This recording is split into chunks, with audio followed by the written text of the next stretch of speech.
การควบคุมและตรวจสอบเงินแผ่นดินเป็นสิ่งที่สำคัญและจำเป็นเพราะเงินแผ่นดินนั้นคือเงินของประชาชนทั้งชาติผู้ทำงานนี้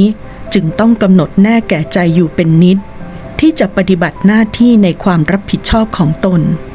ด้วยความอุตสาหะพยายามด้วยความซื่อสัตย์สุจริตและด้วยความละเอียดถี่ถ้วนระมัดระวังอย่างเต็มที่เพื่อไม่ให้เกิดความพลั้งพลาดเสียหายและให้มั่นใจได้ว่าการใช้จ่ายเงินของแผ่นดินได้เป็นไปด้วยบริสุทธิ์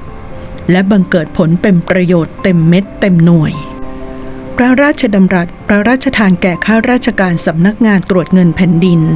เนื่องในโอกาสที่สำนักงานตรวจเงินแผ่นดินครบ80 ปีแห่งการสถาปนาพระตำหนักจิตรลดาระโหฐานวันที่31 สิงหาคม พุทธศักราช 2538